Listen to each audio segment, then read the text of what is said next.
Voilà, donc ça s'appelle « Pourquoi l'Ukraine ?» et on est ravis d'accueillir justement Bernard-Henri Lévy qui a co-réalisé ce documentaire sur la guerre en Ukraine avec Marc Roussel qui sera présenté en avant-première demain en Israël. Bonsoir Bernard-Henri Lévy. D'abord, on a envie de vous demander pourquoi il n'y a pas de point d'interrogation, parce que ça a sans doute une signification pour vous de ne pas en avoir mis un. Comme Claude Lanzmann, pourquoi Israël ? Il n'y avait pas de point d'interrogation non plus. Donc ce titre est un hommage à Claude Lanzmann. Alors, vous êtes allé en Ukraine bien avant d'ailleurs que ce conflit n'éclate. Vous aviez déjà tourné là-bas. Vous aviez senti ce qui allait se passer aujourd'hui ? Exact. Et c'est ce qu'on voit d'ailleurs dans le film. C'est une scène qui se passe en février 2014. Je suis sur le Maïdan. La commune du Maïdan me donne la parole, me demande de m'adresser à la foule. Et en effet, c'est horrible à dire, mais je sens ça. Et je leur dis ça. Je leur dis, ce qui se passe ici est inconcevable et inacceptable pour la Russie voisine. Cette aventure démocratique, cette invention démocratique dont vous êtes les acteurs est perçue comme un affront par Poutine et les maîtres du Kremlin. Donc le pire est possible. Et je leur dis dans le film, dans la scène d'archives, je vais quitter Kiev le cœur lourd, car je sais que le pire peut advenir. C'est lorsque je repense à ces images et à cette scène, pour moi-même, c'est glaçant. Mais de fait, oui. Alors aujourd'hui, on voit que c'est un conflit qui prend des proportions chaque jour plus grandes, plus dramatiques pour la population et qui semble sans fin. Est-ce que vous voyez, vous, aujourd'hui, au moment où on se parle, une issue possible à ce conflit ? Vous savez, on est tellement habitué maintenant aux choses rapides qu'une guerre de 3 mois, 4 mois, 5 mois, ça nous semble sans fin. Hélas, on a connu sur le sol européen des guerres bien plus interminables, et vous avez connu ici en Israël, d'une certaine manière, des guerres vraiment sans fin. Donc on n'en est pas là en Ukraine. En revanche, c'est une guerre d'une sauvagerie absolue. C'est une guerre qui dépasse la plupart des choses que j'ai vues dans ma vie, en horreur, en dévastation et en carnage. Il y a des choses que j'ai vues, des choses que j'ai filmées, des choses que l'on verra dans ce film, vraiment qui me hantent des semaines, des mois après, qui me font mal dormir. Ça, c'est la singularité pour l'instant de cette guerre. L'issue, écoutez, il y en a deux possibles. Ou bien le retour de l'Ukraine dans l'Empire russe, ce qui serait terrible.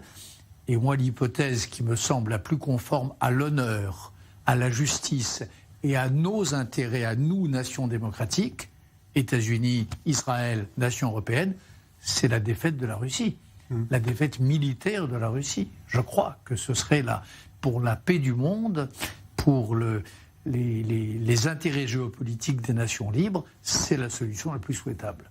Et elle est possible. Ouais. Alors, je voudrais qu'on revienne aussi sur l'essence un petit peu de ce conflit, parce que partout où vous êtes allé filmer d'autres théâtres de guerre, vous étiez à chaque fois, on va dire, du côté de ceux qui étaient les bons, entre guillemets, s'il y a des bons et des méchants dans une guerre. Est-ce que là, on est sûr que justement les Ukrainiens sont les victimes et sont les bons? Parce que certains disent oui, mais attention, les Ukrainiens, c'est pas toujours non plus des gens qui sont des saints. Il y a du nationalisme ukrainien qui est extrêmement aussi nocif, tout comme l'est le nationalisme russe dans cette guerre. Les bons, je ne sais pas. Les agressés, à coup sûr. Les civils bombardés, il n'y a pas de doute. Les enfants qui vivent dans des abris et dans des caves et qui grandissent comme ça, il n'y a pas de doute non plus.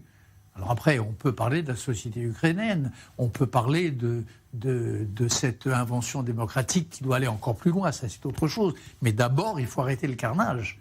D'abord, il faut que l'armée russe retourne dans ses baraques en deçà des frontières du 24 février. Alors vous aviez essayé d'alerter aussi très tôt, vous aviez organisé un rassemblement à Paris, d'alerter, on va dire, les démocraties occidentales. Est-ce que vous trouvez qu'il y a une autre position possible que celle qu'elles ont adoptée depuis le début, c'est-à-dire intervenir, mais de l'extérieur? Il n'est pas possible de se mêler aujourd'hui de ce conflit? Je pense que la solution qui est adoptée pour l'instant, en effet, est probablement la plus responsable, à condition qu'on continue, à condition qu'on ne se fatigue pas, à condition qu'on continue les uns et les autres à fournir qui des drones, qui des canons César et qui des missiles Harpoons. En effet, c'est une sorte de guerre. C'est pas une guerre mondiale, mais c'est une guerre où le monde entier est impliqué de par la volonté des Russes, puisque c'est encore une fois eux qui ont décidé de tout ça. C'est eux qui ont décidé de prendre en otage le reste de l'Europe par le chantage nucléaire. C'est eux qui ont décidé de prendre en otage le reste du monde par le chantage gazier. Et c'est eux qui ont décidé de prendre en otage les pays les plus pauvres, notamment les pays africains que vous connaissez bien, dont il est souvent question ici, en déclenchant cette espèce de holodomor, comme on dit en Ukraine, planétaire. Bien. Donc, il y a une dimension mondiale dans cette guerre. Donc, je pense que les nations démocratiques et libérales, elles doivent faire front à cette guerre qu'elles n'ont pas voulu, à cette guerre qu'elles détestent, que je déteste, que nous détestons, mais qui nous a été déclarée. Et la manière dont nous le faisons, c'est-à-dire en soutenant ce peuple franchement extraordinairement vaillant qu'est le peuple ukrainien, c'est la manière juste, oui. Alors justement, vous parlez de ce peuple vaillant, il y en a un qui symbolise évidemment cette résistance, cette vaillance, et que vous avez rencontré, on le voit dans votre documentaire, c'est le président Zelensky. C'est un personnage extrêmement déroutant, parce que depuis le début de cette guerre, il adopte cette même posture de chef militaire plus que de président. Je crois que ce n'est pas une posture, et je crois qu'il ne l'adopte pas. C'est quelque chose de beaucoup plus mystérieux et de beaucoup plus grand que ça. C'est un homme qui a le sens de l'histoire, qui a pris à la crinière un immense événement et qui l'a incarné. Et je ne crois pas qu'il y ait Vous savez, non, je vous dis ça parce que j'entends souvent dire que Zelensky est bon en communication. Je crois que ce n'est pas de la communication. Je crois qu'il y a là, je le connais en effet un tout petit peu, il y a là quelque chose de beaucoup plus grand, de beaucoup plus profond et de beaucoup plus tragique.